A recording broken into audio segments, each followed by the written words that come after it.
Where in the wine world are the email mavens? This week, we're popping up at Unified Wine and Grape Symposium. At Unified, I'm on stage, in the conversations, and in the mix.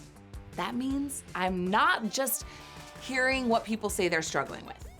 I'm seeing what sparks questions, what gets nods, and what people pull me aside to ask about after the sessions. Today's episode is gonna be a mix of what I'm hearing from the stage, what I'm picking up in the hallways, and what I'm noticing in the moments before and after. Tastings, events, side conversations, where the real insights tend to surface. You also will hear a few quick hits from the session that I moderated, the 2026 State of Marketing, Bridging the Gap to Consumers. Now, not to toot my own horn, but alongside my panelist peers, we really did set out to revolutionize the wine marketing conversation. So I'm very proud to share those takeaways as well. Without further ado, come on the road with me.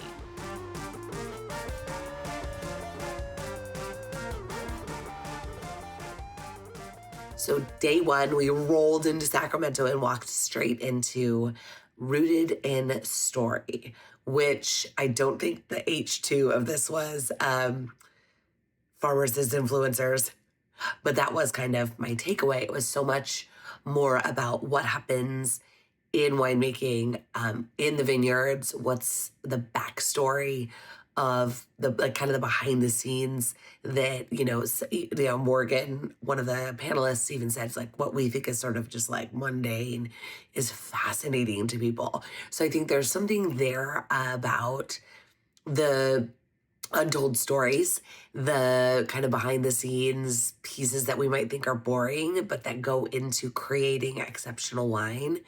Highlight those stories. The other thing that someone said that I thought was just a quotable, and unfortunately I forgot to write down who said it, but we have to educate to differentiate. Like, mic drop. And sometimes that education can help give your distributors or even your customers a common language so that when they're out representing you, because they are, whether you like it or not, and the distributor thing, you obviously like it if they're just representing you, but with consumers sometimes, like, if you're not giving them a common language, then they might be misrepresenting your winery and then not attracting consumers that you'd actually want to attract. So some good nuggets from that session. I will say the common language thing was a standout for me because one of my favorite wineries is Clos Helene in Paso Robles. That winery, like, I fell in love there. I fell in love with them. I didn't fall in love with anybody, but I fell in love with them there because the tasting experience is also a storytelling experience.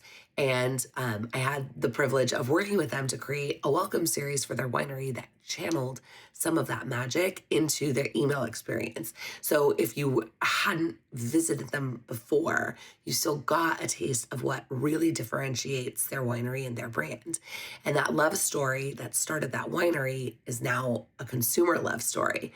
But if you're giving it to people in secondhand, or if you're relying on people to tell the story without some common language that you've kind of served up or created for them, it could become a game of telephone. So the Welcome Series reinforces the experience that people have when they visit you, and it's told kind of in the words of the winemaker and his family instead of the consumer. So some fun things to take away and channel from Rooted in Story.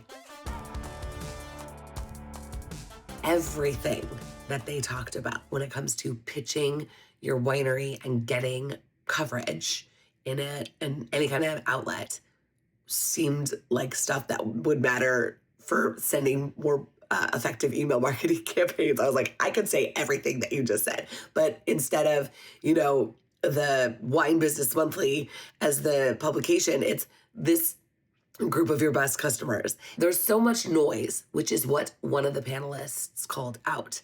They get a ton of pitches every day. And so to stand out, you really do need to be different and give them a reason to care.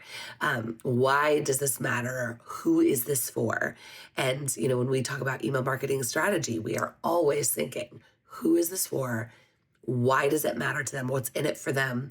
And then what do we want them to do with what they know? Like give them a call to action. And so a lot of the Pitch Perfectly content centered around relevance, good fit, make it interesting. Why does this matter to my readership? In the wine and session, one of the big takeaways of this kind of focus group of different wine experience panelists was finding your people and going to where they are, bringing the product to the people, putting the product in the real world, so to speak, instead of always relying on the consumer to come to us. I thought that was an interesting take or an interesting call to action because it could be taken by any winery from all over the world and utilized in a different way. So I really liked that, kind of looking for where wine might cross paths with, another kind of interest group and making the two things come together and not expecting necessarily that all the yoga enthusiasts are going to come and do yoga in your vineyard. Maybe you go to the yoga enthusiasts or the cyclists or in the Blood of God's example, it's you go bring together, wine and makers and creators and artists and death metal and, unique takes on what wine actually is culturally today, and bringing all of those things together on purpose. It can create, as Stacey put it, is there's all these different doors that bring you into the same really cool room. Marketing doesn't happen in a funnel anymore. The funnel is traditional, linear funnel is gone, and wine is happening in more of an ecosystem. People are discovering us at different stages in their wine awareness. People are discovering us from, creators and makers and friends and moments and experiences, not just from our website or ads at the top of the funnel. And so I think it's really vital for us to be looking at wine marketing from the perspective of how are people finding us? How do we, instead of asking the question, where are all the wine drinkers at? Or how can we get people to drink more wine? It's where does wine naturally overlap or cross paths with what our consumers are already doing? So the old playbook is dead. We need to recreate the game. And that means creating a world that our consumers want to be a part of. And I think that's truly where marketing is headed in 2026 and beyond, is creating a world that people like being a part of, that overlaps and intersects with the world they're already experiencing, because no one's sitting around waiting for you to be marketed to anymore. But when it's done well, marketing can naturally inject itself into a consumer's life in a meaningful and valuable way. And we just have to find and be thinking about and innovating and asking our consumers where they're at. What can we give them that makes wine add to their life in a meaningful way instead of distracting them? Consumers are being toured in millions of directions these days. Wine as a vertical needs to be relevant, and to be relevant, we have to be in the conversations that our consumers are already having. All right, those are my biggest unified takeaways. Now, what stood out to me this year is how aligned the conversations are on stage, in the hallways, and in the in-between moments. The challenges wineries are facing are not abstract. They're practical, they're human, and good news, they're solvable if we are willing to adapt how we communicate. As you think about what you just heard, I want you to ask yourself, what does this reinforce about how we're already showing up? What might need to shift in our messaging this year? And what's one way that we could amplify our human-to-human connection in the inbox in the next 30 days? It's my favorite question, so ask it of yourself. Because that is how conference insights turn into real momentum. You don't just sit in a room and get talked at. You take the information home and you do something with it.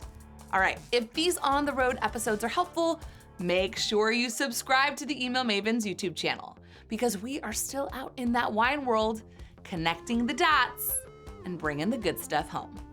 Until next week, keep pressing send on your next best email.